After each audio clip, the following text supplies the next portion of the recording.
Welcome to Abrar electrical world YouTube channel.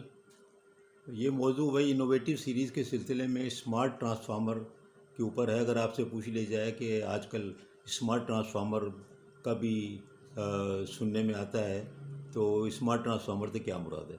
देखिए, जो भी ट्रांसफार्मर है उसके ऊपर बहुत सी चीज़ें ऐसी लगी हैं ऑलरेडी, आपको पता है, जिनकी हम लोग रीडिंग लेते हैं और घंटे घंटे भी रीडिंग लेते हैं और उसके हिसाब से फैसला किया जाता है कि क्या इसका ऑयल चेंज होना है, क्या इसका टेम्परेचर क्या चल रहा था इसके ऊपर, और क्या क्या प्रॉब्लम आ रहे हैं। तो इसी तरह आप देखें, जो ट्रांसफार्मर के टेस्ट हैं, अगर हम चाहें, जैसे कि गैस जमा होती है तो बकोज रिले ऑपरेट होती है। इसी तरह ब्रीदर को भी चेक करते हैं कि उसका जो सिलिका जेल है वो उसका कलर चेंज तो नहीं हुआ। एक मैंने सिलिका जेल पे अलग से वीडियो बनाई है, आप देखें। सिलिका जेल जो ब्लू है उसको इस्तेमाल करना ममनू हो गया यूरोप में, और वो कैंसर, उसके जो फ्यूम है वो कैंसर, उसकी वजह से कैंसर होता है। हम भी गर्म करते रहें, जब पिंक हो जाती गर्म करके दोबारा ब्लू करते हैं। मैं इसलिए बता रहा हूँ कि वो कैंसरस होती है, और अगर आपके यहाँ इस्तेमाल हो रही है तो उसको तब्दील करें। और ऑरेंज जो सिलिका जेल ख़रीद के उसमें डालें, वो थोड़ी सी महंगी है, लेकिन अपने आप को और अपने लेबर को और अपने इंजीनियर को कम से कम कैंसर से बचाएं। तो बहरहाल ये एक मैसेज मैंने याद आ गया, इस पर मैंने वीडियो की है अलग से। तो अब स्मार्ट ट्रांसफार्मर का मकसद क्या है। स्मार्ट ट्रांसफार्मर का मतलब ये है कि आप इंटेलिजेंट डिवाइसेस लगा दें। मतलब ये कि जैसे टेम्परेचर आप मेजर कर रहे हैं ना, वाइंडिंग का, आयल का, और वो रीडिंग तो आ रही है ना, और आपके पास रिकॉर्डर में भी ले सकते हैं उसको, तो उसको इंटेलिजेंट डिवाइस लगा दें। यानी कि वो अगर रिकॉर्डिंग, इंटेलिजेंट डिवाइस का मतलब ये है कि वो आपको सिग्नल तो दे ही रहा है, ट्रिपिंग तो कर ही रहा है, वो इंटेलिजेंटली आपको रिपोर्ट करके कुछ एक्शन भी ले सके। एक्शन ये ले कि आप उसके जो डेटा है उसको यूज़ करते हुए फ्यूचर के हिसाब से कोई ट्रांसफार्मर की लाइफ भी कैलकुलेट कर सकते हैं। आप ये भी कर सकते हैं कि कोई ऐसी सिस्टम लगा दें कि वो ट्रांसफार्मर का जो था लोड कंट्रोल हो जाए, उससे आपकी टेम्परेचर जब इंक्रीज़ हो तो ऑटोमेटिक लोड जो है उस पर से डाइवर्ट हो जाए। कुछ इस पर से शेडिंग हो जाए, टेम्परेचर 80 डिग्री हो गया तो अभी तो हम शेडिंग करते हैं ना, अरे भाई हाई हो रहा है यार, 2 फीटर बंद करो।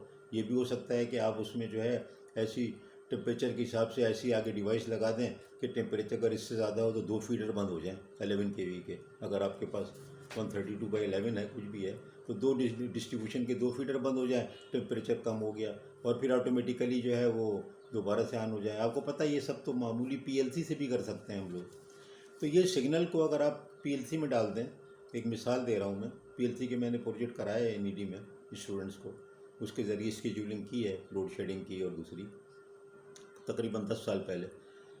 और आप ये देखें कि आप वो कंट्रोल कर लें उसका लोड। तो ये चीज़ें, इसका वोल्टेज की डिवाइसेस जो हैं उनको इंटेलिजेंट कर दें, वोल्टेज उसका रेगुलेट होता रहे, और वो टेप चेंजर जो ऑटोमेटिक वोल्टेज रेगुलेटर है वो क्या चीज़ है, असल में देखो तो स्मार्ट ही तो है।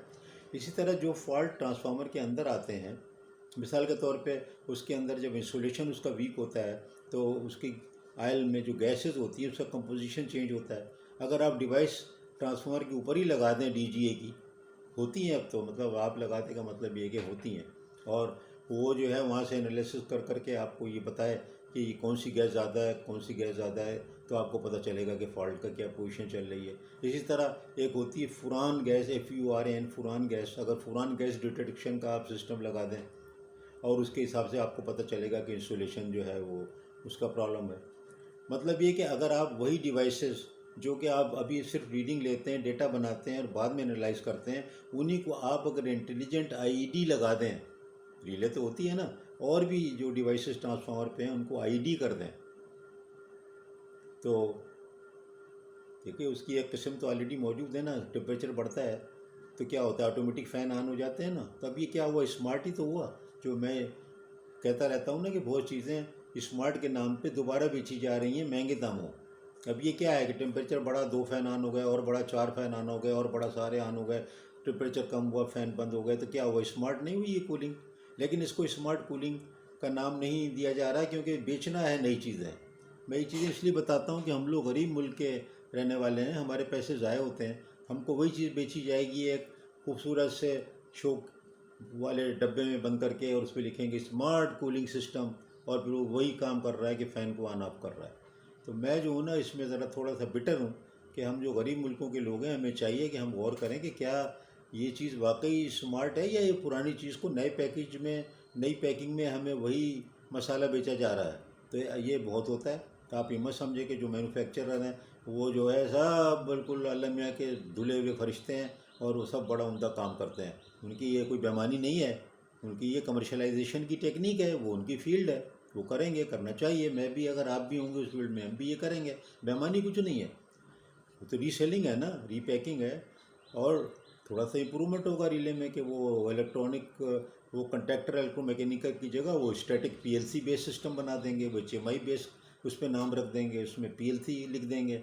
तो वो गलत कुछ नहीं है इसमें, लेकिन मैं ये कह रहा हूँ कि हमें ही समझना चाहिए कि जब स्मार्ट हर चीज़ हो रही है तो ये मत समझें कि बहुत ज़बरदस्त कोई उसके अंदर तब्दीली हो रही है। बहुत सी पुरानी चीज़ों को स्मार्ट के नाम पे बेचा जाता है। तो ये मैं स्मार्ट ट्रांसफार्मर के नाम से यही चीज़ें हैं कि आईडी, उनको आईडी में कन्वर्ट कर दिया गया। उसका जो गैस एनालिसिस है उसको आईडी डिवाइसेस लगा दी, उसके अंदर से आपको टेम्परेचर की आईडीज लगा दी, और वो जो है डिसीशन भी ले रही हैं, वो टू वे कम्युनिकेशन भी कर रही हैं, डिसीशन भी ले रही हैं, ऑन ऑफ भी कर रही हैं, मुख्तलिफ चीज़ें ऑपरेट कर रही हैं। तो उसको फिर हम कहते हैं स्मार्ट ट्रांसफार्मर। ट्रांसफार्मर के ऊपर ही ऐसे डिवाइस लगा दो, बजाय के कंट्रोल पैनल तक ले जाओ और या बाद में मैनुअली या किसी सॉफ्टवेयर से एनालिसिस करो। तो ये बड़ी अच्छी चीज़ है, नाम आना चाहिए और पर्पज़ आना चाहिए, क्योंकि बाहर जब आप जाएंगे तो आपको वास्ता पड़ेगा, तो आप ये ना कहें कि हमने तो नाम नहीं सुना स्मार्ट ट्रांसफार्मर, अरे अच्छा ये तो हमें नहीं पता। तो आप फिर आप हमें लगता है कि हम लोग कहीं कहाँ से आए हैं जहाँ के हमें कुछ मालूम नहीं है।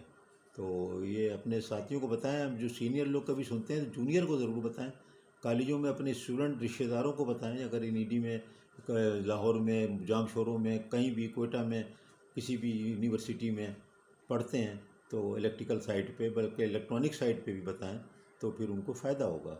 बहुत बहुत शुक्रिया।